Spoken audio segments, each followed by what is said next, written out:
ஆண்டவராகிய இயேசு கிறிஸ்துவின் நாமத்தில் உங்களுக்கு என்னுடைய அன்பின் வாழ்த்துக்கள்.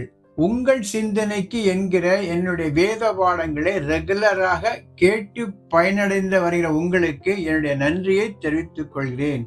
இந்த செய்திகள் விசுவாசிகள் வேதத்தை நன்கு கற்றறியவும் அதை எப்படி புரிந்து கொள்ள வேண்டும் என்பது நோக்கத்திற்காக இந்த செய்திகள் ஆயத்தப்பட்டு இந்த செய்திகளை நான் தயாரித்து உங்களுக்கு வழங்கி வருகிறேன். எனவே இந்த செய்திகள் உங்களுக்கு பயனுள்ளதாக இருக்கிறது என்று நீங்கள் கருதினால் இந்த செய்தியை மற்றவர்களுக்கு அறிமுகம் செய்து வைத்து ஆதரிக்கும்படியாக உங்களை அன்போடு கேட்டுக்கொள்கிறேன். கர்த்தருடைய பரிசுத்த நாமத்திற்கே மகிமை உண்டாவதாக.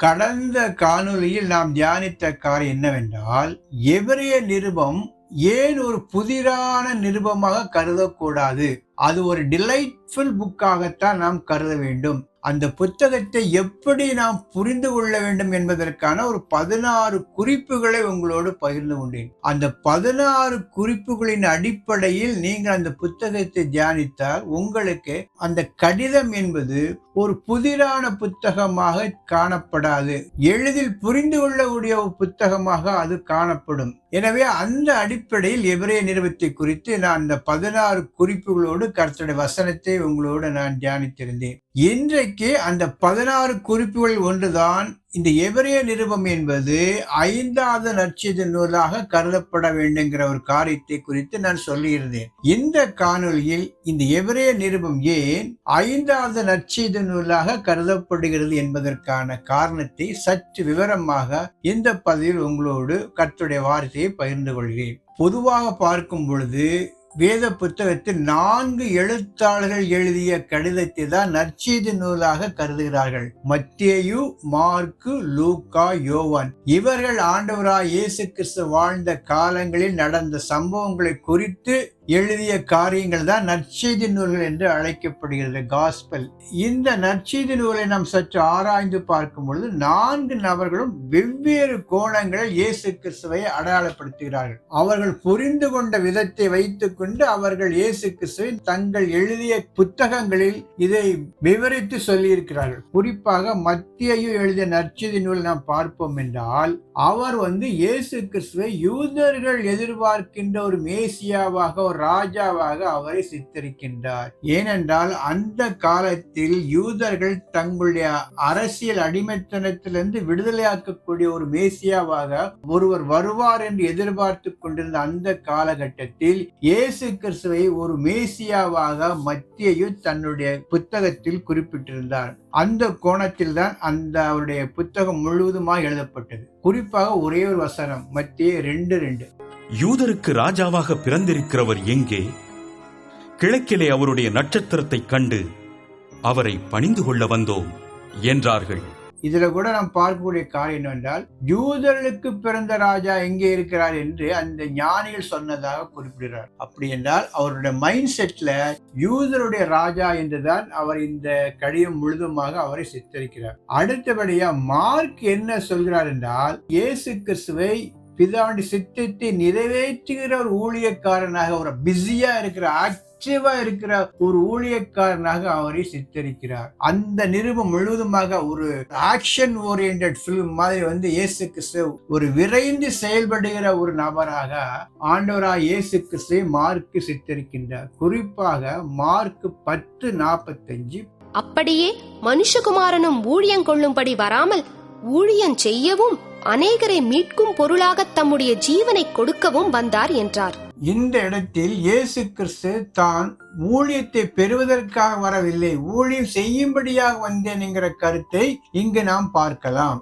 அடுத்தபடியா லூக்காவை பார்ப்போம் என்றால், அவர் இயேசு கிறிஸ்து சன் ஆஃப் மேன், மனிதகுமார் என்று அவரை சித்தரிக்கிறார். ஏறக்கூடிய 90 தடவை அவர் எழுதிய நற்செய்தி நூலில் சன் ஆஃப் மேன், மனுஷகுமார் என்கிற வார்த்தையை பயன்படுத்துகிறார். அடுத்தபடியால் யோவானை பொறுத்தளவில் அவர் இயேசு கிறிஸ்துவை சன் ஆஃப் காட், தேவகுமார் என்றுதான் அவருடைய கடிதத்தில் அவரை சித்தரிக்கிறார். இப்படி ஒவ்வொருவரும் தாங்கள் பார்த்த காரியங்களை எந்த நோக்கத்தில் பார்க்கிறார்களோ, எந்த அபிப்பிராயத்தில் பார்க்கிறார்களோ அதன்படி அவர்களை சித்தரிக்கிறார். ஆனா அவைகள் அனைத்தும் அவர் வாழ்ந்த காலங்கள் எப்படி செயல்பட்டாரோ அதனுடைய அடிப்படையிலேயே அவரை சித்தரித்தார்கள். ஆனால் எபிரேயருக்கு எழுதப்பட்ட நிருபம் என்பது முற்றிலும் மாறிவிட்டது. எப்படி என்றால் 2 கோணங்களில் பார்க்க வேண்டும். ஒன்று, இந்த கடிதத்தை எழுதிய ஆசிரியர் இயேசு கிறிஸ்துவை பிரதான ஆசாரியராக பார்க்கிறார்.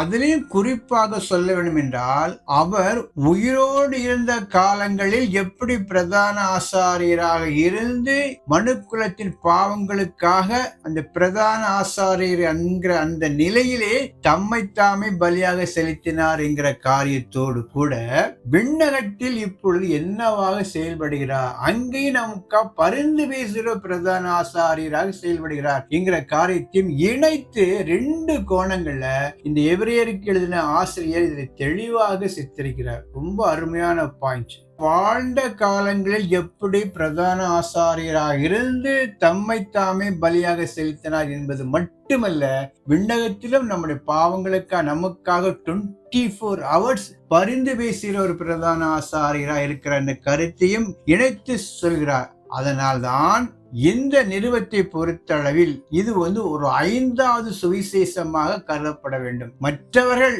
அரசனாக, ஊழியக்காரனாக, தேவகுமாரனாக, மனுஷகுமாரனாக பார்த்ததை போல இவர் பிரதான ஆசாரியராக பார்த்த காரணத்தினால் எழுதின இந்த நிருபம் என்பது ஒரு நற்செய்தி நூலாக கருதப்பட வேண்டும் என்பது அநேக வேத பண்டிதருடைய கருத்தாக இருக்கிறது. எனவே அந்த அடிப்படையில் எப்படி இந்த கடிதம் 5வது நற்செய்தி நூலாக கருதப்பட வேண்டும் என்பதற்கான கர்த்தருடைய வசனங்களை உள்ளடக்கிய ஒரு கருத்தை இப்பொழுது பார்க்கலாம். அடுத்தபடியா பார்க்கும் பொழுது, இந்த கடிதத்தை எழுதிய ஆசிரியர் இயேசு கிறிஸ்து மகா பிரதான ஆசாரியர் என்று சொல்லினாலும் அதை 3 வகைகளில் வித்தியாசப்படுத்தி காண்பிக்கிறார். ஏற்கனவே நான் சொன்ன மாதிரி இந்த நிருபம் என்பது பழைய ஏற்பாட்டுக்கும் புதிய ஏற்பாட்டுக்கும் ஒரு பாலமாக திகழ்கிறது. இது புதிய ஏற்பாட்டுடைய லேவியராகம் என்று கருதப்படுகிறது. அந்த லேவியராகம் புத்தகத்தில் எப்படி பிரதான ஆசாரிய பலியை செலுத்தினாரோ அதனுடைய அடிப்படையில் இவர் வித்தியாசமான ஒரு பிரதான ஆசாரியராக இதனுடைய ஆசிரியர் நமக்கு விளக்குகிறார். பாயிண்ட் நம்பர் 1, இவர் யார் என்றால் வானங்களின் வழியாக சென்ற பிரதான ஆசாரியன். 4வது அதிகாரம் 14வது வசனம். வானங்களின் வழியாய் பரலோகத்திற்கு போன தேவகுமாரனாகிய இயேசு என்னும் மகா பிரதான ஆசாரியர் நமக்கு இருக்கிறபடியினால் நாம் பண்ணின அறிக்கையை உறுதியாய் பற்றி கொண்டிருக்க கடவோம். பாருங்க, வானங்களின் வழியாக பரலோகத்துக்கு போன தேவகுமாரனாகிய இயேசு என்ன மகா பிரதான ஆசாரியர் நமக்கு இருக்கிறார் என்று இதனுடைய ஆசிரியர் குறிப்பிடுகிறார்.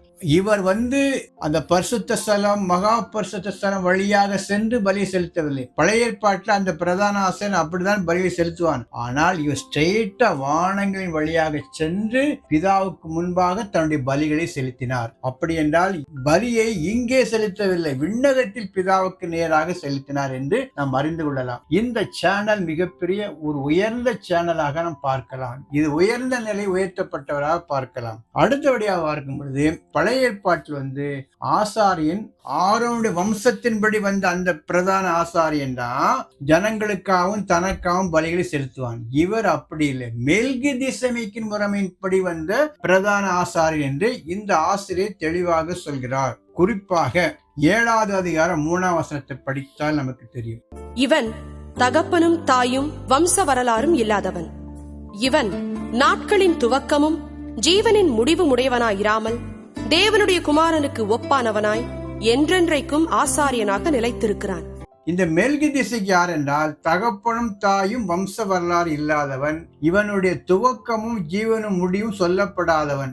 இவன் தான் தேவனுடைய குமாரனுக்கு ஒப்பாயிருக்கிறான். எனவே இதனுடைய அடிப்படை இந்த வம்ச வரலாறு இல்லாத அந்த மெல்கிதிசேதேக் முறைமையின்படி இவர் பிரதான ஆசாரியராக நியமிக்கப்பட்டிருக்கிறார் என்று 7:17 பார்க்க. எனவே இவருக்கு வம்ச வரலாறு இல்லாத ஒரு பிரதான ஆசாரியன் இந்த டைப்ல தான் வரணும். அதனாலதான் பழைய ஏற்பாட்டுடைய பேட்டர்னை வேற, புதிய ஏற்பாட்டு ஆசாரியத்தின் பேட்டர்னை வேற.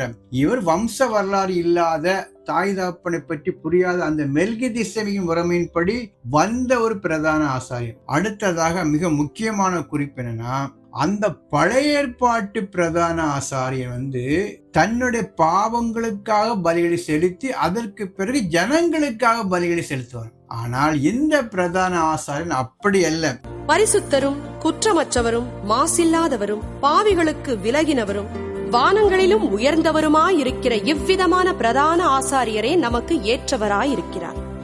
எந்த பிரதான ஆசாரியன் பரிசுத்தரும் குற்றமற்றவரும் மாசில்லாதவருமாய் இருக்கிறார். பழைய ஏற்பாட்டு சொல்லப்பட்ட அந்த பிரதான ஆசாரியன் பலவீனமானவன்.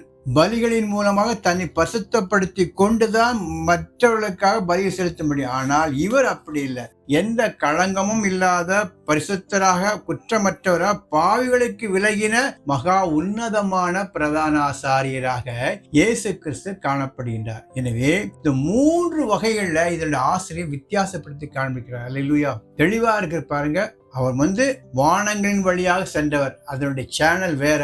அடுத்தது ஆரோன் முறைமைப்படி அல்லாமல் மெல்கிசேதேக்கின் முறைமைப்படி வந்தவர். வம்ச வரலாறு அடிப்படையில் ஆசாரித்தம் கிடையாது. அடுத்ததாக பலியை செலுத்துகிற அந்த மகா பிரதான ஆசார இயேசு கிறிஸ்து குற்றமற்றவர், பாவம் இல்லாத பாவிகளுக்கு விலகினவர், எந்த குற்றம் கண்டுபிடிக்க முடியாதவராகிய இருக்கிற அந்த மகா பிரதான ஆசாரியராக இயேசு கிறிஸ்து. எப்படி 3 வகைகளை வித்தியாசப்படுத்தி ஆசிரியர் காண்பிக்கிறார். அடுத்தபடியா பார்க்கும்போது முக்கியமான காரியம் என்னன்னா, புதிய ஏற்பாட்டில் நற்செய்தி நூலை எழுதிய ஒவ்வொரு ஆசிரியரும் அவர்கள் இயேசு கிறிஸ்துவை எப்படி பார்த்தார்கள்? ஒரு மனுஷகுமாரனாக பார்த்தார்கள், தேவகுமாரனாக பார்த்தார்கள், ராஜாவாக பார்த்தார்கள் என்கிற அந்த அடிப்படையிலே தான் அவர்கள் தங்கள் நற்செய்தி நூல்களை எழுதினார்கள். அதே போலதான் இந்த புதிய ஏற்பாட்டில் எபிரேயருக்கு எழுதப்பட்ட இந்த நிருபத்தில் இதனுடைய ஆசிரியர் இயேசு கிறிஸ்து எப்படி பார்த்தார் என்றால், புதிய ஏற்பாட்டு மகா பிரதான ஆசாரியராக உலகத்தின் பாவங்களை தீர்க்கிற பலியாக தம்மை ஒப்பு கொடுத்த அந்த ஆசாரியராக பிரதான ஆசாரியனாக பார்த்து இந்த கடிதத்தை எழுதியிருக்கிறார். எனவே இந்த பலி பழைய ஏற்பாட்டில் பிரதான ஆசாரியர் செய்த அந்த பலிக்கும் மகா பிரதான ஆசாரியராக இயேசு கிறிஸ்து உலகத்தின் பாவங்களுக்காக செய்த பலிக்கு உள்ள 3 வித்தியாசமான அல்லது சிறப்பான காரியங்களை குறித்து இப்பொழுது பார்க்கலாம். பழைய ஏற்பாட்டை பொறுத்தளவில் அந்த பிரதான ஆசாரியன் மிருகங்களுடைய பலியை தனக்காகவும் ஜனங்களுக்காகவும் செலுத்துவான். ஆனால் இந்த புதிய ஏற்பாட்டில் மகா பிரதான ஆசாரியராக இயேசு கிறிஸ்து தம்மையே பலியாக செலுத்தினார். அந்த பலி மிருகங்களுடைய பலி. இங்கு மனிதகுமாரன் திருத்துவத்தின் 2வது நபராகிய குமாரனாய கிறிஸ்து தன்னையே பலியாக ஒப்பு கொடுத்தார். என்ன ஸ்டேஜில, என்ன அடிப்படையில? மகா பிரதான ஆசாரியங்கிற நிலையிலே தன்னையே பலியாக ஒப்பு கொடுத்தார். எவ்வளவு சிறந்த ஒரு பலினாலே நாம் மீட்கப்பட்டிருக்கும் என்பது நமக்கு மிகப்பெரிய ஒரு சந்தோஷத்தை கொடுக்கக்கூடிய ஒரு காரியம். இதற்கு ஆதாரமாக எபிரேயர் 7:27 நாம் இதை குறித்து பார்க்கலாம். அவர் பிரதான ஆசாரியர்களைப் போல முன்பு சொந்த பாவங்களுக்காகவும் பின்பு ஜனங்களுடைய பாவங்களுக்காகவும் நாடோறும் பலியிட வேண்டுவதில்லை. ஏனெனில் தம்மை தாமே பலியிட்டதினாலே இதை ஒரே தரம் செய்து முடித்தார். நாள்தோறும் செலுத்த வேண்டிய அவசியம் இராமல் தம்மை தாமே பலியிட்டார் என்று சொல்லும் பொழுது அவரே அந்த பலியாக மாறினார். அடுத்ததாக உள்ள மிகப்பெரிய சிறப்பு என்னன்னா, அந்த பழைய ஏற்பாட்டு பிரதான ஆசாரியன் ஒவ்வொரு வருடமும் சென்று பலிகளை செலுத்த வேண்டும். லேவியராகமம் 16:34. இப்படி வருஷத்தில் ஒரு முறை இஸ்ரவேல் புத்திரருக்காக அவர்களுடைய சகல பாவங்களுக்கும் பாவ நிவர்த்தி செய்வது உங்களுக்கு நித்திய கட்டளையாயிருக்க கடவது என்று சொல் என்றார். கர்த்தர் மோசேக்கு கட்டளையிட்டபடியே ஆரோன் செய்தான். ஒவ்வொரு வருடமும் தனக்காகவும் தன் ஜனங்களுக்காகவும் பலிகளை செலுத்த வேண்டும். ஆனால் இந்த மகா பிரதான ஆசாரியராக இயேசு கிறிஸ்து ஒரே ஒரு தடவை பரிசுத்த ஸ்தலத்துக்குள் பிரவேசித்து நித்திய மீட்பை நமக்கு உண்டு பண்ணினார் என்று எபிரேயர் 9:12 பார்க்கலாம். வெள்ளாட்டுக்கடா, இளங்காளை இவைகளுடைய இரத்தத்தினாலே அல்ல, தம்முடைய சொந்த இரத்தத்தினாலும் ஒரே தரம் மகா பரிசுத்த ஸ்தலத்திலே பிரவேசித்து நித்திய மீட்பை உண்டு பண்ணினார். ஒரே தரம் மகா பரிசுத்த ஸ்தலத்துக்குள் சென்று நமக்கு நித்திய மீட்பை உண்டு பண்ணினார். இது எவ்வளவு சிறப்பான காரியம் பாருங்க. அந்த பிரதான ஆசாரியருடைய பலி வருடத்துக்கு ஒரு தடவை நடந்து கொண்டே இருக்கும். இது ஒன்ஸ் ஃபார் ஆல். அந்த பலினால் we are saved eternally. அந்த பலியினாலே பாவங்கள் கழுவப்படுகிறது. இந்த பலியினால் நமக்கு நித்தியமான ஒரு மீட்பு கிடைக்கிறது. அடுத்தபடியாக மிக முக்கியமான ஒரு சிறப்பு இந்த பலியினால் கிடைக்கக்கூடிய காரியம் என்னன்னா, அந்த பழைய ஏற்பாட்டு மிருகங்களுடைய பலியினாலே பாவங்கள் கழுவப்படுகிறது. ஆனால் இந்த புதிய ஏற்பாட்டு பலியினாலே இயேசு கிறிஸ்துவுடைய தம்மையே பலியா செலுத்தின அந்த காரியத்தினாலே நம்முடைய பாவங்கள் கழுவப்படுவது மட்டுமல்லாமல் நாம் பரிசுத்தமாக்கப்படுகிறோம். we are sanctified, not only we are cleansed. வெறும் பாவங்கள் கழுவப்படுவது மட்டுமல்லாமல் நாம் பரிசுத்தமாக்கப்படுகிறோம். இதுவும் மிகப்பெரிய வித்தியாசம். இந்த மகா பிரதான ஆசாரியராக இருந்து இயேசு கிறிஸ்து தம்மைத்தாமே கொடுத்த இந்த பலியினாலே இந்த 3 சிறப்புகள். ஒன்று, இந்த பலியினாலே நாம் பரிசுத்தமாக்கப்பட்டிருக்கிறோம். இந்த பலி ஒரே பலி, வருடந்தோறும் செலுத்த வேண்டிய பலி இல்லை, அது மிருகங்களுடைய பலி. இது குமாரனா இயேசு கிறிஸ்துவை தன் சரீரத்தை ஒப்பு கொடுத்த பலி. எனவே இந்த பலி என்பது சிறப்பான பலி என்று இந்த நிருபத்தினுடைய ஆசிரியர் இதையே ஒரு மக்களுக்கு நற்செய்தியாக கூறுகிறார். இதுதான் காஸ்பல். என்ன, இது ஒரு நற்செய்தி. நாம் எதனாலே மீட்கப்பட்டிருக்கோம், இந்த பலி எவ்வளவு சிறப்பானது என்பதை இதன் ஆசிரியர் இது ஒரு நற்செய்தியாக இங்கு குறிப்பிட்டிருக்கிறார். அடுத்தபடியாக பார்க்கும் பொழுது இந்த எபிரேயருக்கு எழுதப்பட்ட நிருபம் சொல்லுகின்ற அடிப்படையான நற்செய்திகள் என்ன என்பதை பற்றி சுருக்கமாக பார்க்கலாம். நம்பர் 1, இந்த கடைசி காலங்களில் குமாரன் மூலமாக நமக்கு இந்த நற்செய்தி வழங்கப்பட்டது. பிதாவனுடைய இந்த குமாரனைத்தான் அவர் சர்வத்துக்கும் சுதந்திரவாளியாக மாற்றினார். இவர் மூலமாகத்தான் உலகங்கள் படைக்கப்பட்டது. இவர் கடவுளுடைய மாட்சிமையின் சுடரொளி. இந்த இயேசு கிறிஸ்து தம்முடைய வல்லமையுள்ள வசனத்தினாலே சகலத்தையும் தாங்குகின்றவர். எபிரேயர் 1வது அதிகாரம் 1 முதல் 3 வரை உள்ள வசனங்கள்.